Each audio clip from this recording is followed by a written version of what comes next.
Every year, I can't fail to remember that St. George's Day is on the 23rd of April, according to the Gregorian calendar.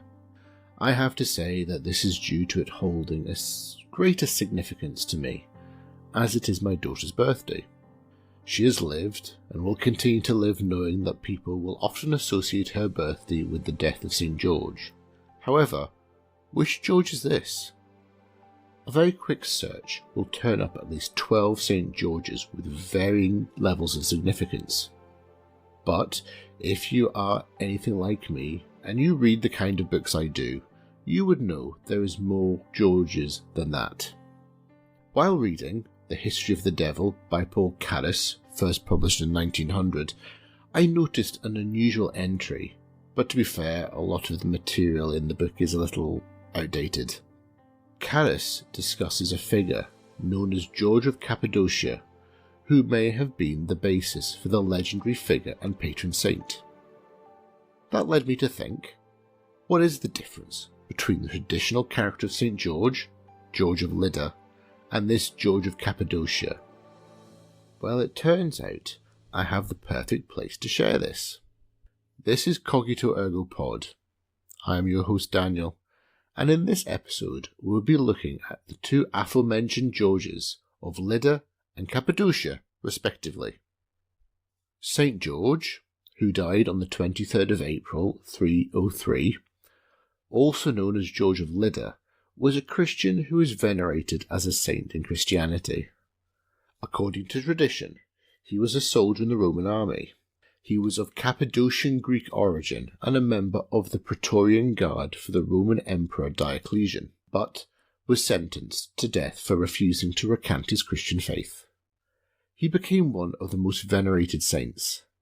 He has been especially venerated as a military saint since the Crusades. He is respected by Christians, Druze, as well as some Muslims as a martyr of monotheistic faith. In hagiography, meaning a biography of a saint or ecclesiastical leader, he is one of the 14 holy helpers and one of the most prominent military saints. His memorial, St. George's Day, is traditionally celebrated on the 23rd of April. Historically, the countries of England, Ukraine, Ethiopia and Georgia, as well as areas like Catalonia and Aragon in Spain and Moscow in Russia, have claimed George as their patron saint, as have several other regions, cities, universities, professions and organisations. The church mosque of St. George in Lod, previously known as Lydda, contains a sarcophagus believed by many Christians to contain St. George's remains. Very little, though, is known about George's life, but it is thought that he was a Roman officer of Greek descent who was martyred in one of the pre-Constantinian persecutions. Beyond this, early sources give conflicting information. In the Greek tradition, according to Metaphrastes, George was born to Greek Christian parents in Cappadocia. After his father died, his mother, who was originally from Lydda in Syria Palestina, returned with George to her hometown. He went on to become a soldier for the Roman army, but, because of his Christian faith, was arrested and tortured at or near Lydda, also called Diaspolus. On the day following his arrest, he was paraded and then beheaded, and his body was buried in Lydda. According to other sources, after his mother's death, he travelled to the eastern imperial capital, Nicomedia, where he was persecuted by one Didianus.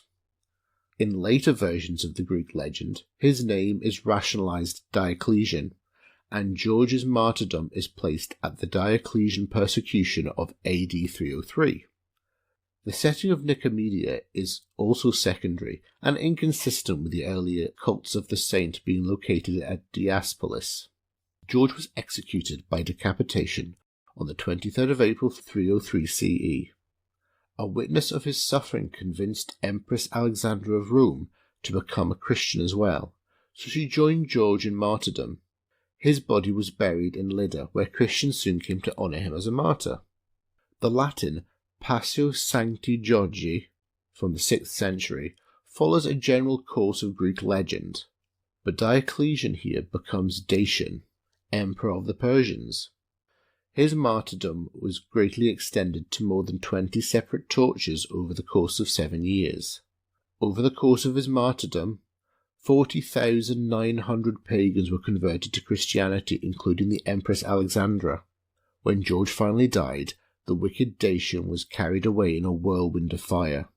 In later Latin versions, the persecutor is the Roman Emperor Decian, or a Roman judge named Dacian serving under Diocletian. Over time, the Passio Sancti Georgi was edited so that the extensive description of tortures was revised and abridged. Just goes to show that the medieval writers found it all too much for them. An English priest, Herbert Thurston, writing in the Catholic Encyclopedia, states that based upon the ancient cultist narratives of the early pilgrims and the early dedications of churches to George going back to the 4th century, there seems, therefore, no ground for doubting the historical existence of St. George, although no faith can be placed in either the details of his history or his alleged exploits. The Diocletianic persecutions of 303, associated with military saints because persecution was aimed at Christians among the professional soldiers of the Roman Empire, is of disputed historicity. According to the British author and lecturer Donald Atwater, no historical peculiars of his life have survived. The widespread veneration for St. George as a soldier saint from early times has its centre in Palestine at Diospolis, now Lydda. St. George was apparently martyred there at the end of the 3rd or at the beginning of the 4th century. That is all that can be reasonably surmised about him.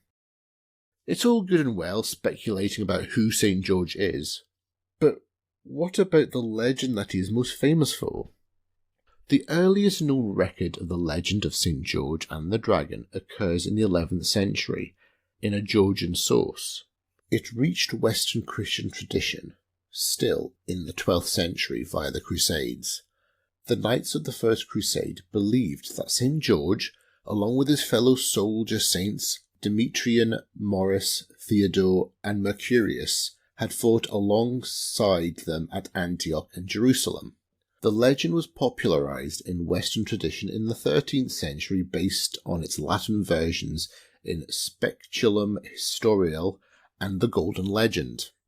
At first limited to the courtly setting of chivalric romance, the legend was popularized in the 13th century and became a favourite literary and pictorial subject in the late Middle Ages and Renaissance, and it has become an integral part of the Christian traditions relating to St. George in both the East and the West. The Golden Legend was very influential, and it remains the most familiar version in English owing to William Caxton's 15th century translation. The tradition tells that a fierce dragon was causing panic in the city of Selene, Libya, at the time George arrived there. In order to prevent the dragon from devastating people from the city, they gave 2 sheep each day to the dragon. But when the sheep were not enough, they were forced to sacrifice humans instead of the 2 sheep. The human to be sacrificed was elected by the city's own people, and one time the king's daughter was chosen to be sacrificed, but no one was willing to take her place. George saved the girl by slaying the dragon with a lance. The king was so grateful that he offered him treasures as a reward for saving his daughter's life, but George refused it, and instead he gave these to the poor. The people of the city were so amazed at what they had witnessed that they became Christians and were all baptized. In the medieval romances, the lance with which George slew the dragon was called Ascalon, after the city of Ashkelon, today in Israel. The name Ascalon was used by Winston Churchill for his personal aircraft during World War II, according to records at Bletchley Park. Iconography of the horseman with the spear overcoming evil was widespread throughout the Christian period. The narrative appears to have pre-Christian origins, with parallels to stories involving Jason and Medea, Perseus and Andromeda, Typhon, etc., and is recorded in various saints' lives prior to its attribution to St. George specifically. It was particularly attributed to St. Theodore Tiro in the 9th and 10th centuries, and was first transferred to St. George in the 11th century. The iconography of military saints such as Theodore, George, and Demetrius as horsemen is a direct continuation of the Roman-era Thracian horseman-type iconography. The iconography of the dragon appears to grow out of the serpent entwined with the tree of life on one hand and with the Draco standard used by late Roman cavalry on the other. Horsemen spearing serpents and boars are widely represented in Roman-era stelae commemorating cavalry soldiers. A carving from Krupak, Serbia, depicts Apollo and Asclepius as Thracian horsemen, shown beside the serpent entwined around the tree. Another stele shows the Dioscuri as Thracian horsemen on either side of the serpent entwined tree, killing a boar with their spears. The development of the hagiographical narrative of the dragon fight parallels the development of iconography. It draws from pre-Christian dragon myths. The Coptic version of the St. George legend, edited by E. A. Wallace Budge in 1888, and estimated by Budge to be based on a source of the 5th or 6th century, named Governor Dadianus, the persecutor of St. George, as the Dragon of the Abyss. A Greek myth with similar elements of the legend is the battle between Bellerophon and the Chimera. In early Christian iconography, depictions of a Christ militant trampling a serpent is found in Christian art of the late 5th century. Iconography of the horseman with spear overcoming evil became current in the early medieval period. Iconographic representations of Saint Theodore as a dragon slayer are dated as early as the 7th century, certainly by the early 10th century. The oldest certain depiction of Theodore killing a dragon is at Agtamar, dated roughly 920 CE. In the West, a Carolingian-era depiction of a Roman horseman trampling and piercing a dragon between two soldier saints with lances and shields was put on the foot of a Cru Gamata, formerly in the treasury of the Basilica of St. Servatius in Maastricht. Christianization of the Thracian horseman iconography can be traced to the Cappadocian cave churches of Gurema, where frescoes of the 10th century show military saints on horseback confronting serpents with 1, 2, or 3 heads. A similar example, but showing 3 equestrian saints, Demetrius, Theodore, and George, is from the Zeudochus Pigi chapel in central Macedonia in Greece, near the modern village of Kolchida, dated to the 9th or 10th century. The transfer of the dragon iconography from Theodore, or Theodore and George, to George on his own, first became tangible in the early 11th century. The oldest certain images of St. George combating the serpent are still found in Cappadocia. The depiction of St. George varies depending which area and Christian denomination you are engaged with. In the Eastern medieval art, the saint is depicted in the style of a Roman cavalryman in the tradition of the Thracian heroes. There are 2 main iconographic types, the concise form showing only George and the dragon, and the detailed form also including the princess and the city walls or towers of Latia, with spectators witnessing the miracle. The concise type originates in Cappadocia in the 10th or 11th century, transferred from the same iconography associated with Saint Theodore in the 9th or 10th century. The earliest certain example of the detailed form may be a fresco from Pavnisi, dated 1160 CE, although the examples from Adishi, Bohorma, and Ikvi may be slightly earlier. The oldest example in Russia is found on the walls of the Church of St. George in Staraya Ladoga, dated 1167. In Russian tradition, the icon is known as the Miracle of George and the Dragon. The saint is mostly shown on a white horse facing right, but sometimes also on a black horse or facing left. The princess is usually not included. Another motif shows George on horseback with the youth of Mytilene sitting behind him. The Western tradition has the motif of St. George as a knight on horseback slaying the dragon that first appeared in Western art in the second half of the 13th century. The tradition of the saint's arms being shown as red on white St. George's cross developed in the 14th century. Georgian and Ethiopian traditional depictions of St. George reflects that of the aforementioned examples. It is the clear and consistent depiction across cultures and denominations which makes St. George easy to recognise. However, his particular look and attire reflect the unique cultural context in which the depiction has been made. As mentioned at the beginning, the feast of St. George is the 23rd of April according to Catholic and Anglican calendars. George is very much honoured by the Eastern Orthodox Church, wherein he is referred to as a great martyr, and in Oriental Orthodoxy overall. His major feast day is on April 23rd. 23rd of April currently corresponds to the Gregorian calendar of the 6th of May. If, however, the feast occurs before Easter, it is celebrated on Easter Monday instead. The Russian Orthodox Church also celebrates two additional feasts in honour of George. One is on the 3rd of November, commemorating the consecration of a cathedral dedicated to him in Lydda during the reign of Constantine the Great. When the church was consecrated, the relics of George were transferred there. The other feast day is the 26th of November for a church dedicated to him in Kiev in 1054. In Bulgaria, George's Day is celebrated on the 6th of May, when it is customary to slaughter and roast a lamb. George's Day is also a public holiday. In Serbia and Bosnia and Herzegovina, the Serbian Orthodox Church refers to George as Sveti Georgi or Sveti George, and is a common Slava or patron saint day among ethnic Serbs. In Egypt, the Coptic Orthodox Church of Alexandria refers to George as the Prince of Martyrs, and celebrates his martyrdom on the 23rd of Paremat of the Coptic calendar, the equivalent of the 1st of May in the Georgian calendar.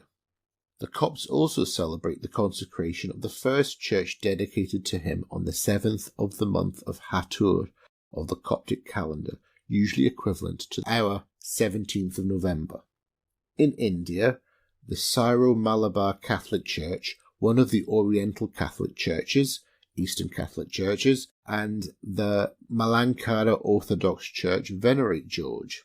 The main pilgrim centres of the saint in India are at Aruvithura and Puthapaya in Kottayam district, Eduthia in Alappuzha district, and Edapaya in Parnakumal district in the southern state of Kerala, and I apologise for my pronunciations. The saint is commemorated each year from the 27th of April to the 14th of May at Edathur. On the 27th of April, after the flag hoisting ceremony by the parish priest, the statue of the saint is taken from one of the altars and placed at the extension of the church to be venerated by devotees until the 14th of May. The main feast day is the 7th of May, when the statue of the saint along with other saints is taken in procession around the church. Intercession to George of Edathur is believed to be efficacious in repelling snakes and in curing mental ailments. The sacred relics of George were brought to Antioch from Mardin in 900 CE and were taken to Kerala, India, from Antioch in 1912 by Mar Dionysius of Vattasseril and kept in the Orthodox Seminary at Kundara. H. Matthews Ilkathikos has given the relics to St. George churches in Puthupaya and Chandandapaya. George is a highly celebrated saint in both the Western and Eastern Christian churches, and many patronages of St. George exist through the world. George is the patron saint of England, and his cross forms the national flag of England. George has been the patron saint of Bosnia and Herzegovina from the medieval times until the 26th of August 1752, when he was replaced by Elijah. George is the patron saint of Ethiopia, and is also the patron saint of the Ethiopian Orthodox Church. The country of Georgia, where devotions to the saint date back to the 4th century, is not technically named after the saint, but is a well-attested back formation of the English name.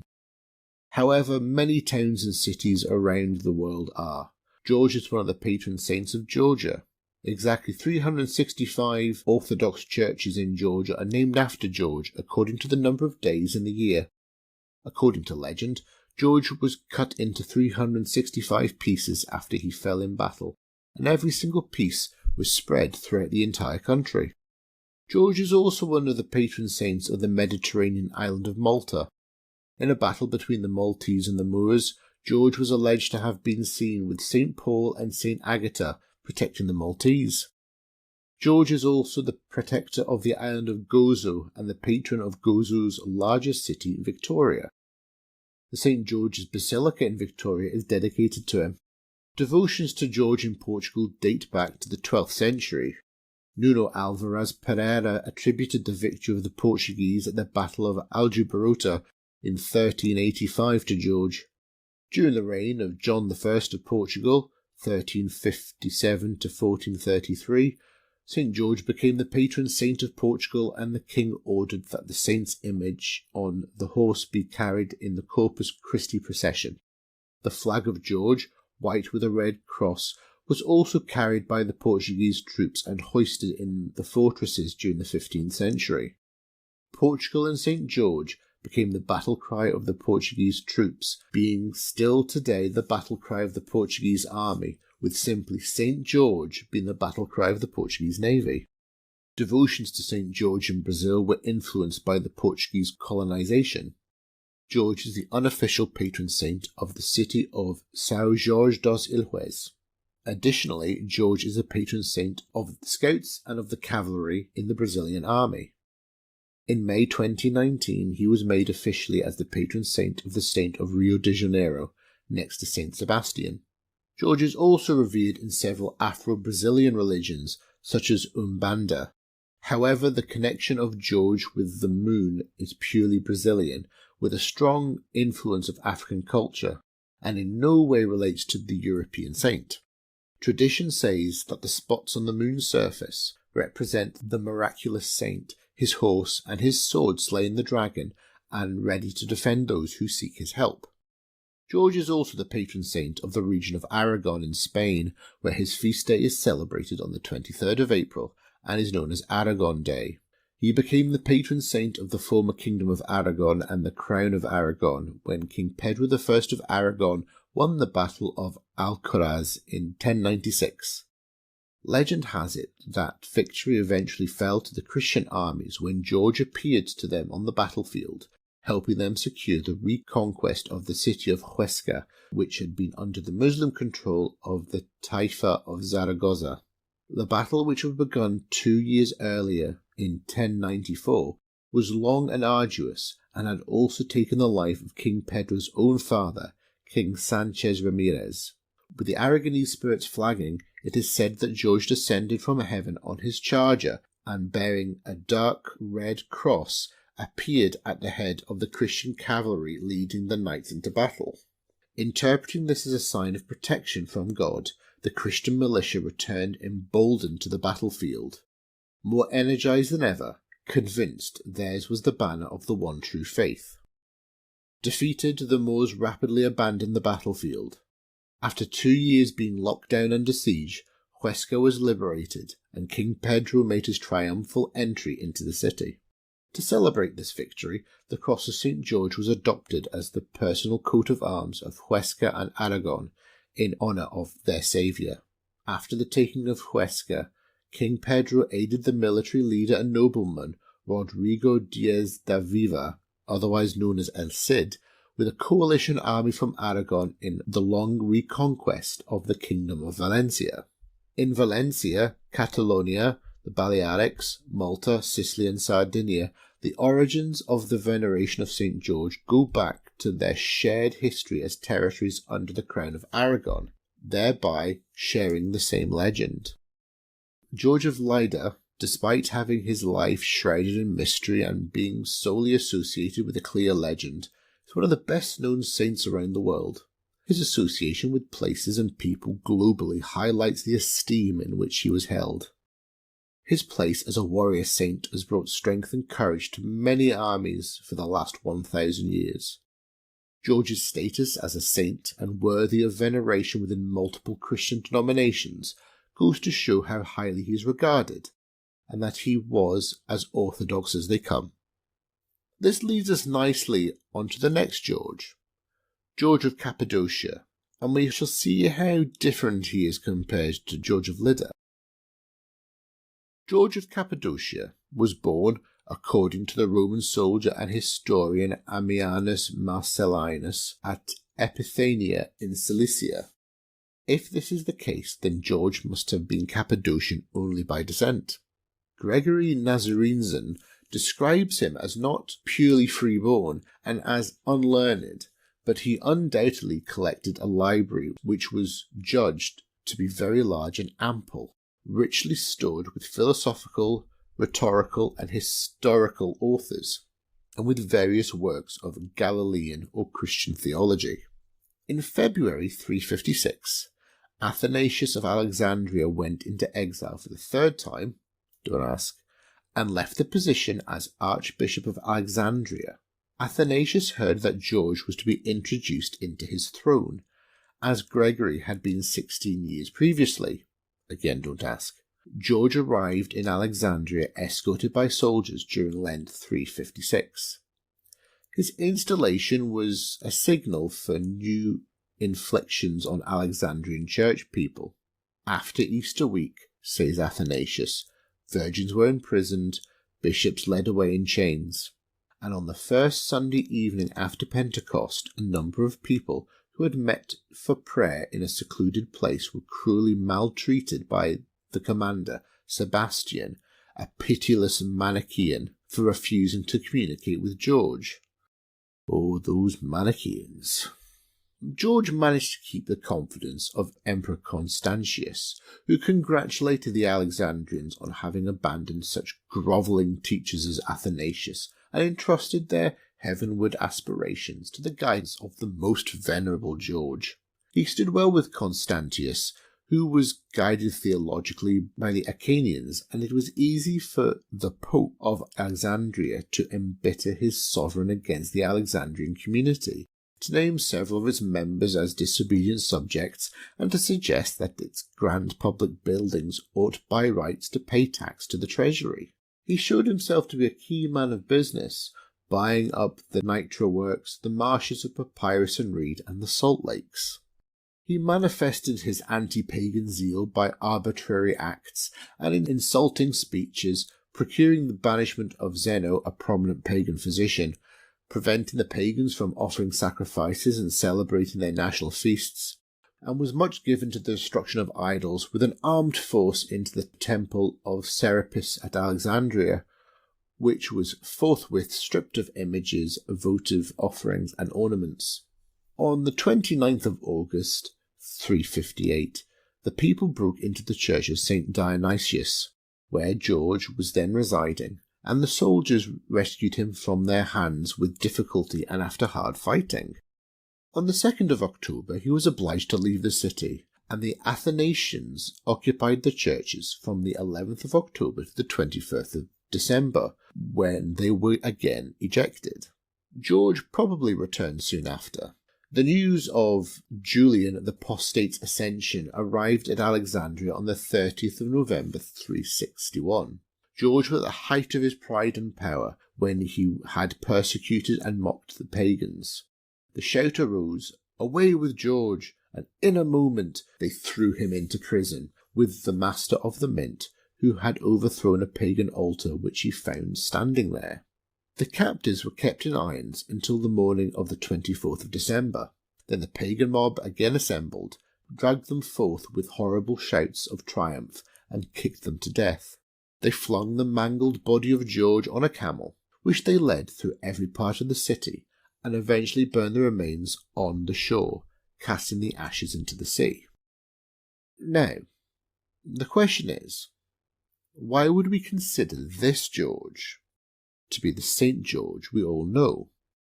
Well, we can thank the 18th century historian and author of the History of the Decline and Fall of the Roman Empire, Edward Gibbon. Gibbon supposedly took an evident pleasure in representing the renowned St. George of England as the Alexandrian usurper transformed into a heroic soldier saint. But Bishop Milner and others have shown that this assumption of identity is manifestly false, the St. George who is the patron saint of England being of an earlier date. Though, as we know, there is no certain information about the saint's life, country, or dating.